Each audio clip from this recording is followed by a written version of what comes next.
बार ऐसा मन में लगता है कि हम बोलना ही बंद कर दें, कहना बंद कर दें। जितना गुरुजनों से सुना है उसी का उपयोग जीवन में आ जाए, एक अंश तो काम बन जाए। कई बार मन में आता एकदम छोड़ो, पास लाभ नहीं हो रहा, पर फिर भी गुरुजनों ने कहा है कि किसी एक व्यक्ति को भी लाभ जीवन में यदि मिल जाएगा तो तुम्हारे जीवन में जो कुछ कहा सुना है सब सफल हो जाएगा।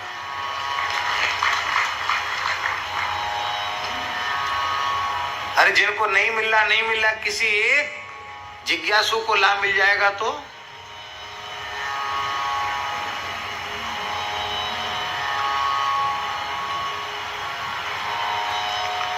पटना में नागा बाबा ठाकुरबाड़ी में चौथे स्कंध पर प्रवचन हुआ 8 दिन में। भागवत के तीसरे स्कंध तक प्रवचन हुआ था बक्सर में, श्री सीताराम विवाह महोत्सव में पूज्य मामा जी विराजमान थे उसमें, बक्सर वाले महाराज जी। फिर दूसरी कथा, उनका दूसरा स्थान पटना में है, नागा बाबा ठाकुरबाड़ी, वहां हुआ। तो सबने कहा कि तीसरे स्कंध से आगे सुनाओ, खुले मन से सुनाना। तो हमने कहा ठीक है। तो 8 दिन में चौथा स्कंध हुआ, बहुत सुख मिला। ध्रुव जी का चरित्र खूब बढ़िया हुआ। उसमें एक लड़के पर प्रभाव पड़ा। क्या प्रभाव पड़ा? उसने बक्सर वाली कथा सुनी हुई थी, तब ये YouTube का जमाना भी नहीं था। प्रत्यक्ष कथा सुनी थी बक्सर की, और जब नागा बाबा ठाकुरबाड़ी में कथा हुई 1 साल बाद, तो 1 साल में ही उस बच्चे में इतना परिवर्तन आया, हम आपको क्या बतावें। इतना विलक्षण परिवर्तन उस बच्चे में आया कि हम तो पता नहीं था कि ये कहाँ का लड़का है, कौन है, कैसा है। तो एक दिन हम कथा के बाद, चौथा 5वां दिन था, हम जा रहे थे ऊपर निवास की तरफ, तो बच्चा पीछे पीछे दौड़ा, बोले महाराज मैं आपसे मिल नहीं पा रहा हूँ, मुझे बहुत जरूरी आपसे मिलना है। तो आश्रम के व्यवस्थापक बोले अरे रे लड़का बड़ा खतरनाक है, बहुत रोता है, ये यहाँ था, इसको हमने कहा भैया दूसरी जगह रहो, यहाँ मत मरो। क्यों? बोले ये काफी दिन हो गए इसने खाया पिया नहीं, दुबला पतला है, इसने भोजन नहीं किया। हमको और करुणा आई कि इसने भोजन क्यों नहीं किया भाई। तो कि चलो कोई बात नहीं, चलो मेरे पास साथ चलो। कमरे में गया तो फूट फूट कर रोने लगा। मैंने कहा भाई का दुख क्या है तुमको? रो करके एक ही बात उसने कही, हम अकेले थे वो और हम 2 ही थे, तीसरा नहीं था। एक ही बात कही कि अब एक क्षण मुझे जीवित नहीं रहा जाता है, किसी भी प्रकार से श्री कृष्ण का मुझे दर्शन करा दो।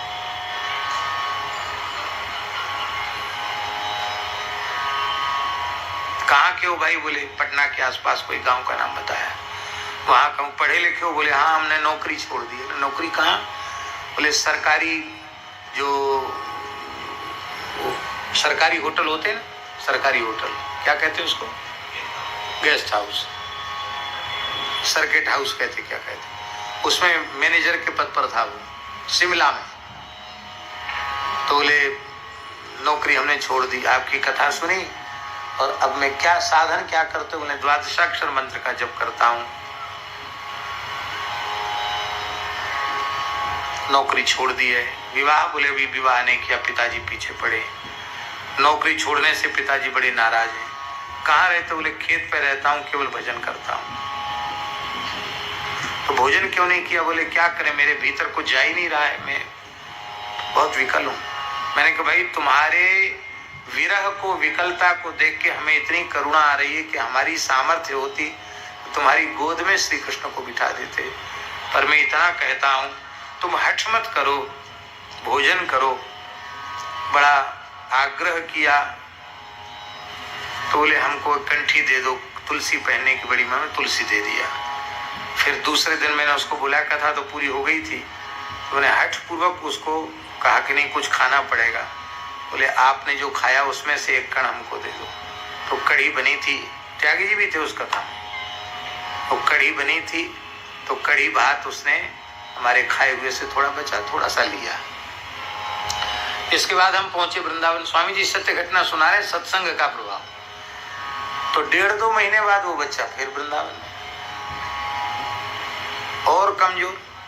मैंने कहा भाई बात क्या हो गई? बोले अब मैं पिताजी से पूछ के? बोले हाँ पूछ के आया हूं आपके पास। बिहारी जी चलो दर्शन कर लो। नहीं नहीं, हमको तो बोलते चालते ठाकुर जी चाहिए, हमसे बात करें और रो रो के कहे, हमारे आंसू पहुंचे, वो बिहारी जी चाहिए। ऐसे नहीं चाहिए जिनको हमको रोते देख के दया नहीं आ रही है, उन्हें सिर्फ ठाकुर जी नहीं चाहिए। मंदिर में बिहारी जी का दर्शन नहीं करना, हमको तो ऐसे बिहारी जी चाहिए जो हमारे आंसू पहुंचे। मलुक पीठ उस समय स्वामी जी बहुत बना नहीं था, थोड़ा खंडहर जैसा पड़ा था, 3 सेट में उसका आसन था। तो गंगादास जी उस समय सेवा में थे, व्यवस्था में थे। गंगादास जी ने कहा, महाराज आप, महाराज जी, गुरु जी, आप भी ऐसे ऐसे लोगों को ले आते हो, पता नहीं अब ये मर जाएगा, ये खाता पीता तो कुछ है नहीं, कई दिन हो गया, ये रोता रहता है, मर जाएगा तो स्थान की बदनामी होगी कि नया लड़का पता नहीं कैसे मर गया। मैंने उसको समझाया, वो माना नहीं, माना तो नहीं, और उसने घोषणा और कर दी कि अभी तो मैं पानी पी रहा हूं, आज से मेरा पानी भी बंद, पानी भी नहीं पीऊंगा। तो मैंने कहा भैया फिर तुम कहीं दूसरी जगह चले जाओ। बोले नहीं, आपको छोड़ के भी कहीं नहीं जाऊंगा। मेरे लिए अच्छी आफत पड़ी, छोड़ के जाएगा नहीं, पानी भी पिएगा नहीं, कि चलो भगवान मंगल करेंगे, ऐसी इसकी विकलता है तो कुछ ना कुछ इसके ऊपर कृपा होगी। द्वारकेश धाम में गौड़ जी, राम कुमार जी गौड़ की कथा पूरी हुई थी। कथा में भी नहीं जाता था, केवल जप करता और रोता था। पानी छोड़ने के तीसरे दिन की घटना है। हम अपने कक्ष में, अभी भी वह कक्ष है जिस कक्ष की घटना है, हम कक्ष में, मध्याह्न का समय था, गर्मी का समय था, हम सो रहे थे, पंखा चल रहा था, और वह लड़का तेजी से दौड़ता हुआ मेरे कक्ष में पहुंचा, मेरे पैर को हिलाया, जगाया, और नीचे दीनबंधु दास लेटे थे चटाई पर, और आकर उसने कहा कि ठाकुर जी अभी मेरे सामने से भागकर आपके कमरे में आए। मैंने कहा कहाँ हैं? बोले ये खड़े, सामने खड़े। कैसे हैं? तो चरण से लेके मोर मुकुट तक संपूर्ण वर्णन किया। ठाकुर जी क्या कह रहे हैं? बोले ठाकुर जी करे आओ मेरे हृदय से लग जाओ। ऐसे कह के उसने दीवाल का आलिंगन किया। मुझे कुछ नहीं दिखा, मुझे ठाकुर जी नहीं दिखे, पर उसके स्वरूप को देखकर, उसकी विह्वलता को देख के लग रहा था कि इसको दर्शन हो रहा है। और फिर वो मूर्छित होकर गिर गया, बेहोश होकर गिर गया।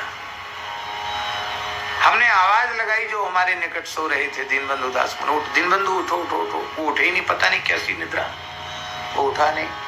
फिर मैंने थोड़ा गंगा जल लिया, उसके मुख में गंगा जल दिया। मैंने कहा कहीं गर्मी न चढ़ गई, वो पानी नहीं पी रहा है। मैंने कहा क्या हो गया तुमको?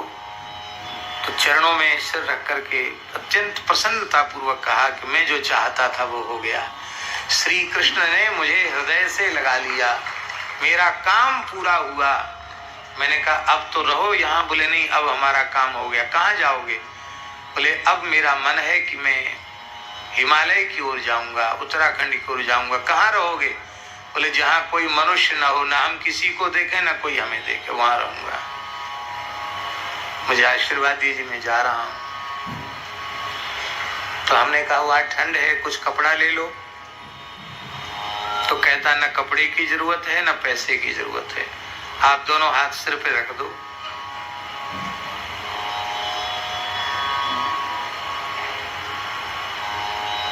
और प्रणाम करके चला गया। आज तक लौट के नहीं दिखाई पड़ा, पता नहीं जीवित भी है कि नहीं। व्याकुलता से तीसरे दिन भगवत प्राप्ति होते हुए देखी। केवल 2 बार कथा सुनने की महिमा।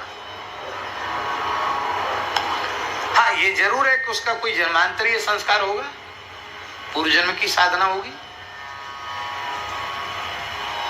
तो ऐसा ही कोई एक भाग्यशाली जीव ईमानदारी से भजन में लग जाए, उसके लिए इतना श्रम कर रहा हूं। इसलिए मेरी प्रार्थना है इसी जन्म में, इसी शरीर से भगवत प्राप्ति हो, ऐसा संकल्प लेकर के सत्संग करो, ऐसा संकल्प लेकर के भजन करो। संसार के किसी चाकचिक्य में आपका मन फंसे नहीं, आपका मन आकर्षित न हो।